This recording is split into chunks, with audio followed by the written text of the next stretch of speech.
उद्या international yoga day आहे आणि उद्या कोलकातामध्ये मोठा योगा दिवस साजरा करणार आहेत। या कार्यक्रमामध्ये स्वतः देशाचे पंतप्रधान नरेंद्र मोदी आणि केंद्रीय मंत्री प्रतापराव जाधव उपस्थित असणार आहेत। आमच्यासोबत प्रतापराव जाधव आहे।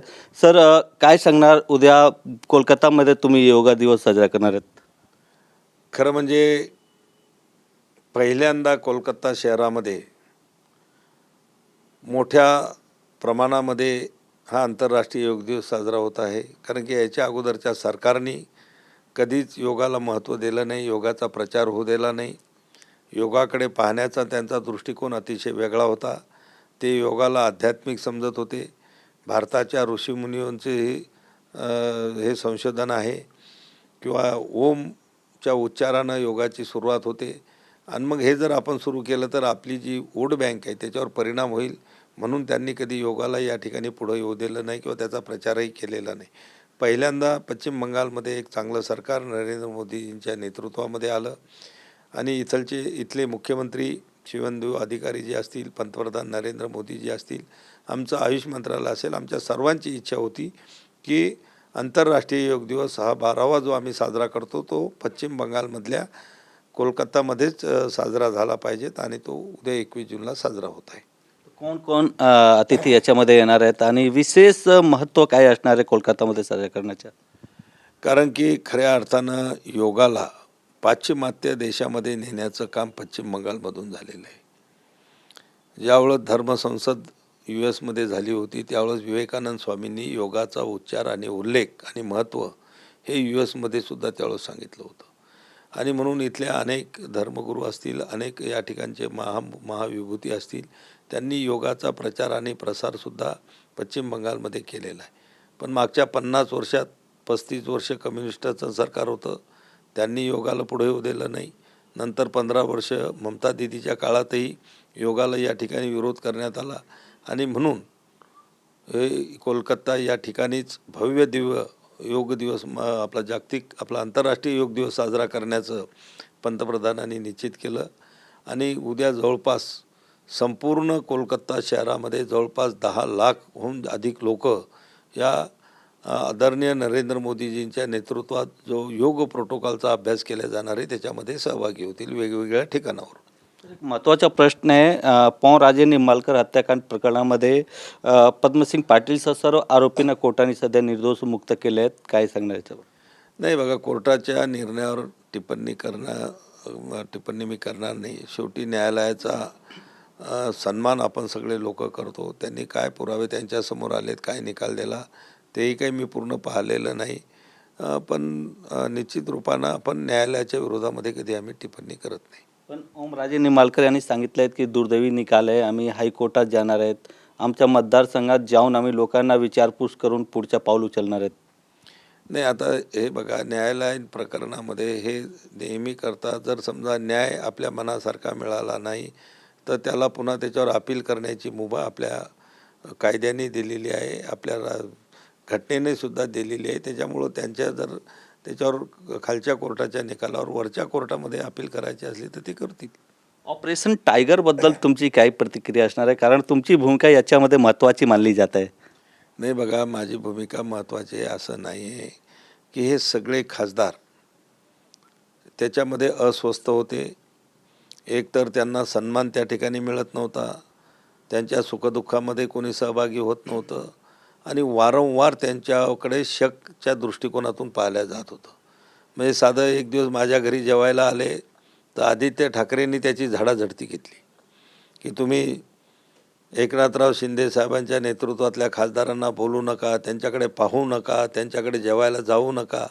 शेवटी संबंध असतात, राजकारणाच्या ठिकाणी, पण प्रत्येक ठिकाणी या लोकांवर संशयित नजरेनं पाहण्याचं काम केल्यामुळं निश्चित या लोकांचा स्वाभिमान दुखावला असेल आणि म्हणूनच स्वाभिमानासाठी या लोकांनी आपला स्वतंत्र गट त्या ठिकाणी स्थापन केला असेल।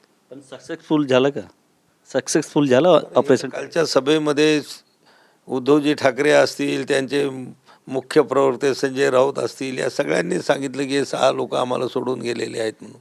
पण ओमराजे निंबाळकर यांनी सांगितलं की अजून मी निर्णय घेतलेला नाही आहे। आता 6 लोक बाहेर आलेले आहेत, कालच्या त्यांच्या सभेलाही नव्हते. त्यांनी जो व्हीप काढलेला होता पार्टी मिटिंगचा, त्या व्हीपलाही 6 लोक नव्हते. 6 लोक बाहेर आलेले आहेत. हे 6 लोक एकत्र बसून आता पुढे काय निर्णय घ्यायचा ते घेतील.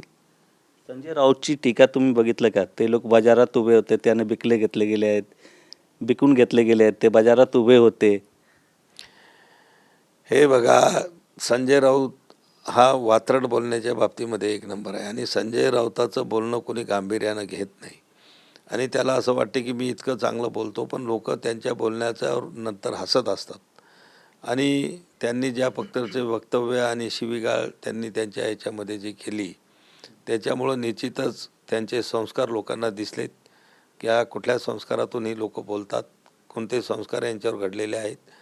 पण एवढं मात्र खरी आहे की या संजय राऊत आणि या लोकांच्या वागण्यामुळंच हे सगळे त्या उभाटा गटाची वाताहत होताना आपण पाहतो. तुम्ही सध्या कोलकातामध्ये आहात. कोलकाताचं राजकारण आणि महाराष्ट्राचं राजकारण आता काही फार वेगळं नाही आहेत.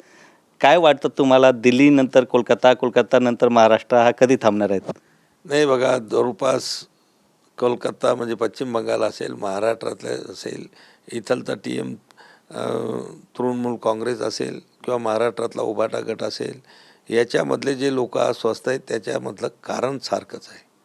कारण की या ठिकाणी सुद्धा अभिषेक बॅनर्जीचा अहंकार, त्यांचं जे वागणं होतं, ज्येष्ठांचा वारंवार अपमान करणं, त्यांच्यावर शक करणं, तीच परिस्थिती आदित्य ठाकरेच्या माध्यमातून ज्येष्ठांचा अपमान करणं, ज्येष्ठांना सन्मान न देणं आणि सगळ्यांकडं संशयी दृष्टीनं पाहणं आणि म्हणून दोन्ही ठिकाणच्या ज्या काही लोकांनी पक्षांतर केलेले आहेत किंवा पक्ष सोडलेला आहे, मला वाटते त्याची कारणं जवळपास सारखीच आहे.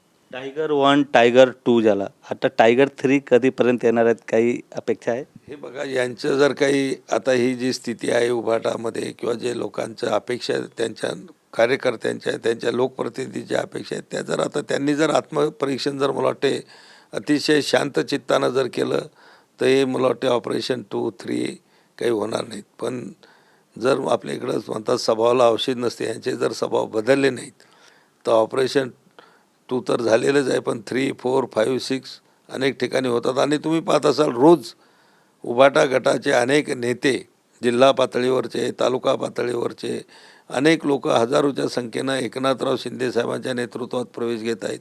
श्रीकांत शिंदेसाहेब महाराष्ट्राचा दौरा करतायत, त्यांच्या नेतृत्वामध्ये त्या ठिकाणी अनेक लोक प्रवेश करत आहेत. म्हणजे हे सगळं उभाटा जवळपास संपायच्या मार्गावर आलेली आहे. लोकांना त्यांचं राजकीय भवितव्य उभाटामध्ये काही सुरक्षित वाटत नाही, म्हणून ते लोक आज शिंदेसाहेबांचं एक चांगलं नेतृत्व, एक विकासाचं नेतृत्व आणि एक लोकप्रिय नेता, लोकांच्या सुखदुःखामध्ये सहभागी होणारा नेता म्हणून त्यांच्याकडे अख्खा महाराष्ट्र बघतो आहे आणि म्हणून लोक तिथं वेगवेगळ्या पक्षाचे या पक्षात सामील होत आहेत. एक शेवटचा प्रश्न आहे, ऑपरेशन टायगरमध्ये महत्त्वाची भूमिका कोणाची आहे? तुमची आहे की श्रीकांत शिंदेची आहे की कोणाची? या टायगरमध्ये कोणाची भूमिका म्हटल्यापेक्षा याच्यामध्ये जे आहे आमचे एकनाथराव शिंदेसाहेबांचा स्वभाव, त्यांची काम करण्याची पद्धत. श्रीकांत शिंदेसाहेबसुद्धा मी दिल्लीमध्ये पाहतो, राज्यातलेच नाही राज्याच्या बाहेरचे सुद्धा अनेक नेते, अनेक खासदार त्यांना भेटतात, बोलतात. मुंबई आपली आर्थिक राजधानी असल्यामुळे मुंबईशी अनेक लोकांचा संबंध येतो, कामं असतात, त्यांना सांगतात आणि तत्परतेनं त्यांची कामं कोणाचा पक्ष, कोणाचा समाज, जात वगैरे न पाहता करण्याचा प्रयत्न प्रामाणिकपणे श्रीकांत शिंदेसाहेबही करतात, एकनाथ शिंदेसाहेबही करतात. आणि म्हणून याच्यामध्ये त्या लोकांना हा पक्ष आवडतो की या पक्षाच्या लोकांचं काम किती छान आहे आणि नेतृत्वाचं सुद्धा काम किती चांगलं आहे. म्हणून लोक आज एकनाथराव शिंदे साहेबाकडे पाहूनच शिवसेनेमध्ये आकृष्ट होत आहेत. खूप खूप धन्यवाद सर. व्हिडिओ जर्नलिस्ट संतोष कदमसह गोविंद ठाकूर, TV9 मराठी, कोलकाता.